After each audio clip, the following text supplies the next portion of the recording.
Bonjour. Hier, dans une vidéo qu'il a publiée, mon ami José Leroy répondait à une question qui lui avait été posée. C'est très intéressant. Je vous invite à regarder sa vidéo. Et dans cette vidéo, il a fait référence à quelqu'un que j'ai beaucoup apprécié, que je continue de beaucoup apprécier. Euh, José a dit de cette personne que c'était en le lisant, en fait son premier livre, qu'il avait réalisé qu'il n'était pas éveillé mais endormi. Donc cette personne, alors voilà, c'était tiré de ce livre-ci, Rencontre avec un éveillé contestataire, voilà. Les deux océans, Paris. Il s'agit de Yuji Krishnamurti. En français, peut-être qu'on dit UG. Voilà. Et avant d'entrer dans le vif du sujet, je voudrais montrer ce livre qui est de moi, Voyage vers le soi en Orient et en Occident, chez Almora, paru en mai, parce que page 192, voilà, il y a un chapitre qui s'appelle Un éveillé vraiment rebelle, et c'est autour de ce Yuji, un épisode assez cocasse et pourtant, je trouve très profond. Voilà. J'en reviens à quelques extraits de Yuji. Tout d'abord, je voudrais vous dire ce que ce personnage étonnant disait. Vous savez, d'habitude, à l'ouverture d'un livre, on voit attention, copyright, on ne doit pas du tout s'inspirer de ce livre à moins d'en demander l'autorisation à l'éditeur, à l'auteur, etc. Voilà ce que Yuji disait dans chacun de ses livres. Mon enseignement, s'il vous plaît de l'appeler ainsi, ne comporte pas de droit d'auteur. Vous êtes donc parfaitement libre de le reproduire, de le diffuser, de l'interpréter, de le déformer, de le dénaturer. Faites comme bon vous semble. Vous pouvez même vous en attribuer la paternité sans mon consentement ou la permission de qui que ce soit. Vous voyez que c'est pas banal. Voilà. Beaucoup de gens trouvaient que Yuji était soit un cas psychiatrique pour certains, donc pas des moindres, soit un provocateur, une sorte d'anarchiste spirituel. Euh, pour ma part, je pense qu'effectivement, il avait dans sa forme quelque chose, dans sa formulation aussi, quelque chose qui pouvait être provoquant et voire brutal, mais en fait, quand on saisit de quoi il parle et qui est très simple, notre état naturel est pollué par quoi que ce soit que nous fassions. Quand on comprend ce qu'il dit là, le reste passe tout à fait bien. Et par ailleurs, c'est peut-être parce qu'on vit une époque assez timorée, mais en réalité, disons des maîtres spirituels comme lui, il aurait détesté qu'on le présente comme un maître spirituel. Mais j'insiste, des maîtres spirituels comme lui, il y en a eu beaucoup à travers les âges, y compris en philosophie. Il n'y a qu'à penser à Diogène le chien. On peut aussi penser à certains maîtres du Chan, voire du Tao des temps anciens, qui tenaient des propos assez outranciers. Voilà. Donc j'entre dans le vif du sujet. Voilà le bonhomme qui parle. On me dit illuminé. Aujourd'hui on dirait éveillé en fait. Je déteste ce terme. Les gens ne peuvent en trouver un autre pour décrire mon mode de fonctionnement. Je précise dès maintenant qu'il n'existe absolument rien de tel que l'illumination. Je peux le dire puisque toute ma vie, j'ai cherché à devenir un homme éveillé, illuminé, et j'ai découvert que l'illumination n'existe pas. Ainsi donc, la question de savoir si une personne particulière est illuminée ou non ne se pose pas. Je ne vais pas pousser de hauts cris pour un Bouddha du VIe siècle avant Jésus-Christ, sans parler de tous les autres prétendants que nous avons parmi nous. C'est un ramassis d'exploiteurs qui prospère grâce à la naïveté des gens. Il n'existe aucun pouvoir hors de l'homme. L'homme a créé Dieu sous l'impulsion de la peur. Il s'ensuit que le problème, c'est la peur, ce n'est pas Dieu. J'ai découvert par moi-même et pour moi-même qu'il n'y a pas de soi à réaliser. C'est de cette réalisation-là que je parle. Ça vient comme un coup de foudre. Vous avez tout investi dans le même panier et vous découvrez soudain qu'il n'y a pas de soi à découvrir, pas de soi à réaliser. Et vous vous dites, que diable ai-je fait toute ma vie? Ça vous démolit. Je reste là. Voilà.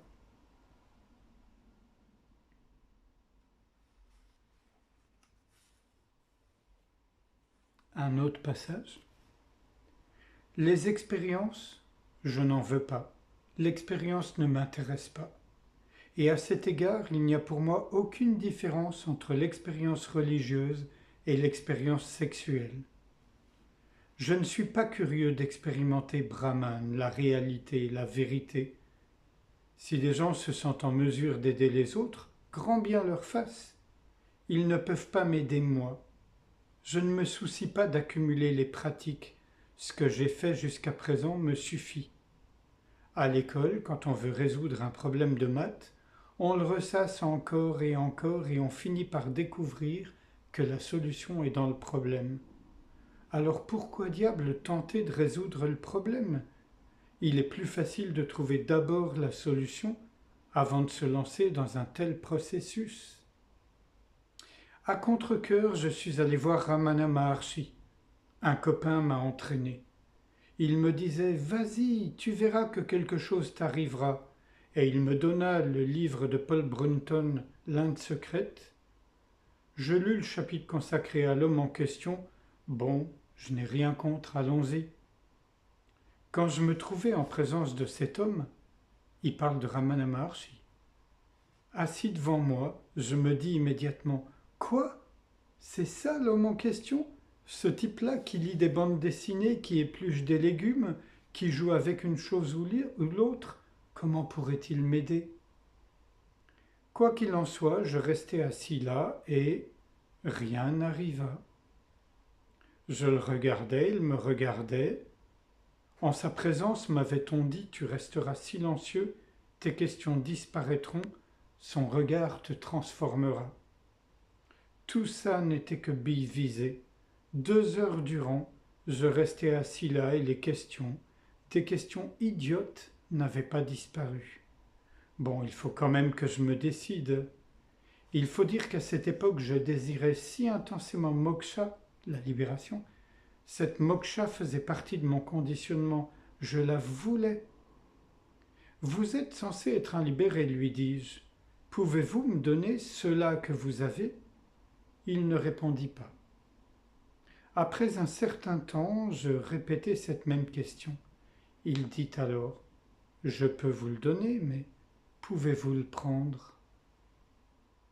Mince alors, c'était bien la première fois qu'un type me disait qu'il avait quelque chose qu'il pouvait me donner, tout en me laissant entendre que je ne pourrais pas le recevoir. Les autres me disaient « Fais la sadhana, tiens-toi debout sur la tête, sur les épaules, suspends-toi à un arbre, renonce à tout. » Et voici que pour la première fois, j'entends un type me dire « Je peux vous le donner, mais pouvez-vous le prendre ?» Alors je me dis, s'il y a au monde un individu capable de prendre cela, c'est bien moi.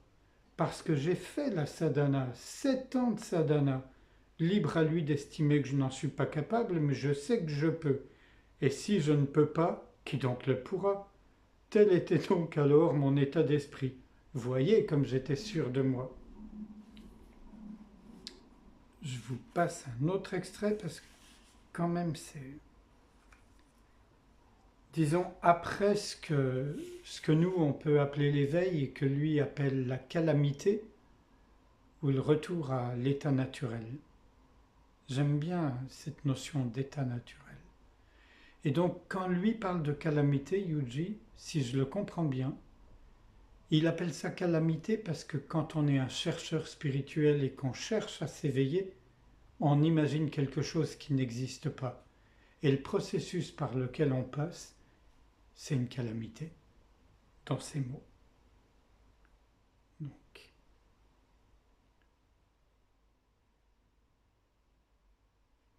très étrangement me vint cette question. Quel est cet état? Comment sais-je que je me trouve dans cet état, l'état de Bouddha, l'état que j'ai tant souhaité et que j'ai cherché auprès d'autres?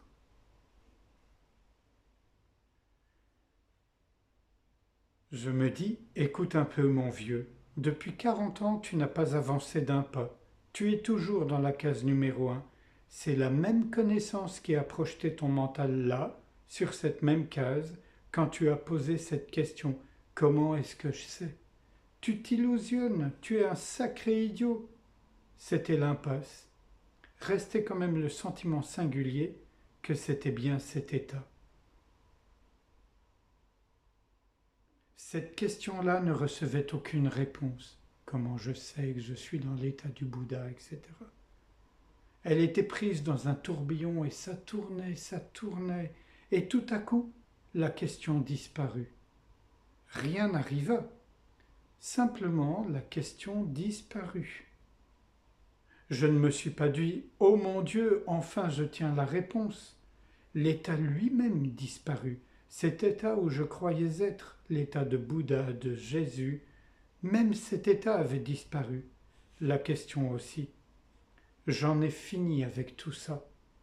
Et depuis, je ne me suis jamais dit désormais j'ai la réponse à toutes mes questions. L'état lui-même où j'avais cru être, cet état avait disparu, et la question aussi. C'était la fin. Pas de vacuité, pas de néant, pas de vide, rien de tout cela. La question s'évanouissait soudain, et c'est tout.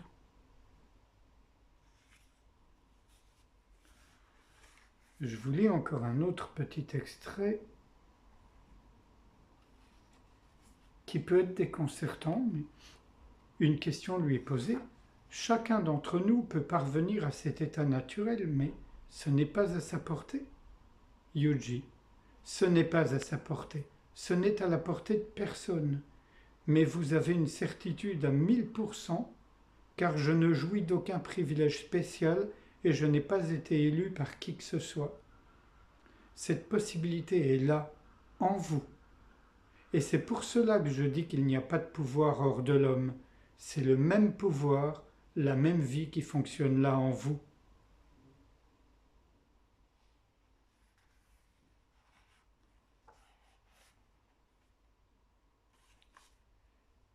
Toujours dans le même contexte un peu, à mon sens, l'état naturel ne comporte aucune préparation préalable, ni sadhana, ni méditation. Vous pouvez rester 40 ans debout la tête en bas sans que rien ne se produise. Sans doute parviendrez-vous à quelque expérience, celle que vous voulez. La pensée est une chose extraordinaire. Vous pouvez même réaliser la création d'un objet solide, l'installer là, le toucher, lui parler. Vous estimez que c'est là quelque chose d'extraordinaire. Il faut en passer par de telles expériences.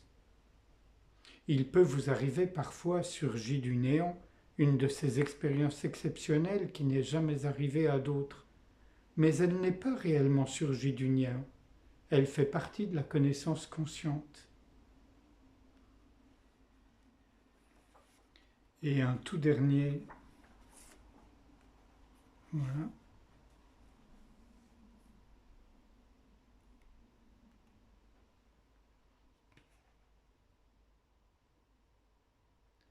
Ce que vous considérez comme sacré, comme extraordinaire, la conscience de Bouddha, la conscience du Christ, la conscience de Krishna, est une contamination de votre propre conscience.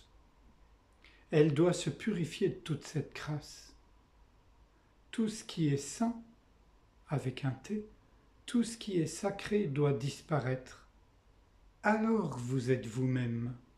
Sinon, il y a une dépendance et vous faites une expérience extraordinaire. Vous créez une organisation qui va recueillir 20 millions de dollars et publier des livres afin de transmettre votre expérience. Ce sont là de bien sottes occupations.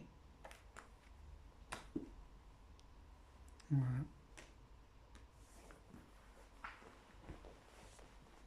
Évidemment, si on est attaché aux techniques, etc., c'est un peu déconcertant, voire dérangeant.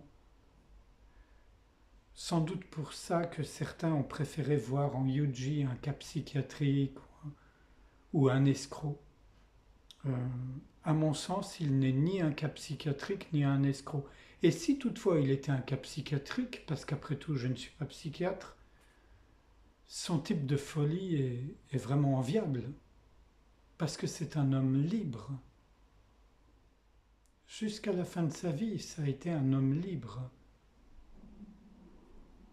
Je vous propose que, sans réfléchir à ce que je viens de lire, on passe un petit instant ensemble en silence, sans rien faire, juste le corps assez détendu. Et quoi que ce soit qui surgisse dans le champ de notre conscience, on ne s'en occupe pas. On ne le met pas sous le tapis, mais on ne l'entretient pas non plus. On reste juste ouverture. Ce qu'on est avant la pensée, avant la sensation, avant quoi que ce soit qui surgit en nous.